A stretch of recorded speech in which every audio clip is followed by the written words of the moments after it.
We're going to do a quick activity so that you can see how labor unions work in practice. So you are each going to be given a role, and there are 7 rounds in this activity. After each round, tally up how much money your character has left. Clearly, we're not playing with real money because I'm not rich, but keep a balance on your scratch paper and pretend. Right. At the bottom of each slide, I will also keep a running tally, so like math isn't the thing that gets in the way of our activity. If your character runs out of money, you either turn to a life of crime or get by stealing or robbing, or maybe you die of starvation. Fun times. The setting is a steel factory in London during the late 1800s. And here are your assigned roles. If your birthday is in November or December, you are a factory owner and you start with $50. If your birthday is in January through April, you are a worker and you start with $10. If your birthday is in May through October, you are an unemployed laborer and you start with $5. So pause here, get your papers ready, and then press play again. Round 1. In keeping with capitalist ideas, the factory owner tries to maximize profits by reducing costs. Workers are forced to work 12 to 14 hours a day with only 1 break for lunch. Even with their hard work, workers still barely make enough to get by. As a result, profits from the factory are high. Factory owners add $10. Workers earn their salary at the factory, but most of it goes to pay for their living expenses. If you're a worker, add $1. Unemployed laborers are still unable to find work. Subtract $1 for basic living expenses. Round 2. A nearby factory opens up to compete with your factory. To stay competitive, the owner decides to reduce the lunch break from 1 hour to 30 minutes. This means that the factory can produce more in the same amount of time. Plus, wages are cut slightly to keep prices more competitive. Many workers start to discuss their frustrations, saying they deserve better working conditions. The problem is that anytime a worker complains about the conditions, he gets laid off and replaced by someone willing to accept the working conditions, which are terrible. As a result, due to the increased production and decreased wages, factory owners increase their profits. Add $12 if you're a factory owner.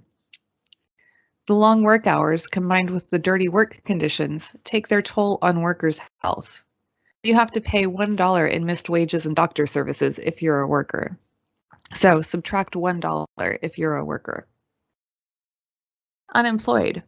Subtract $1 for basic living expenses. Round 3.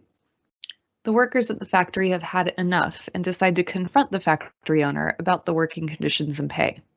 To prevent any single person from being laid off, they join together into a union. They realize that there is strength in numbers, and by engaging in collective bargaining, they are more likely to succeed. Unfortunately, the factory owner is stubborn and refuses to give in to their demands. In response, union members decide to go on strike, so they refuse to work. For over a week, the factory is forced to shut down. As a result, factory owners lose out on valuable profit while the factory is shut down by the strike. Subtract $10. Workers are forced to go without pay while they are striking. You are used to living with some conveniences, so your living expenses are slightly higher than those of the unemployed. If you're a worker, subtract $2. For the unemployed, subtract $1 for basic living expenses. Round 4. The factory owner realizes that there are plenty of unemployed people more than willing to accept the current working conditions. He hires these scabs to work the factory while the strike continues. The workers are forced to rethink their plan. As a result, factory owners start making a profit again with the scabs who are working at the factory. If you're a factory owner, add $5. Workers, you are still without pay while you're on strike. Subtract $2 for living expenses. The unemployed, you become the scabs, so the people who go across the picket line, even though people are striking, and agree to accept these jobs. Because you're working in the factory now as a scab, you can add $1 in wages. Round 5. The workers band together and form a picket line in front of the factory. This is designed to prevent anyone from coming in or out. Some scabs tried to break through the picket line to get their jobs and are beaten by the striking workers. Others turn around and go home. The workers celebrate, thinking they've won the battle against the factory owner. As a result, the factory owner, you once again lose out on profit while the factory is shut down. So if you're a factory owner, subtract $5. Workers, subtract $2 for living expenses and lost wages. You're still on strike, so you're still not getting paid. And the unemployed are scabs. Subtract $1 in living expenses and lost wages because you couldn't get to work because of that picket line. Round 6. Since the factory owner owns the factory and the land it's built on, he claims that the strikers are trespassing and calls out the police. The police escort the scabs into the factory. As a result, the factory is once again producing goods, but the scabs are not as efficient as the normal workers. So if you're a factory owner, businessmen, add $5. Workers, subtract $2 in living expenses and lost wages. You're still on strike, you're still not getting paid. The unemployed are scabs. Add $1 for wages earned while working in the factory. Round 7. The factory owner realizes that his factory has not been as profitable since the strike began. He invites union leaders to negotiate terms for a new contract. Although the workers don't get everything they originally demanded, they negotiate a 12-hour workday, including a 1-hour lunch break.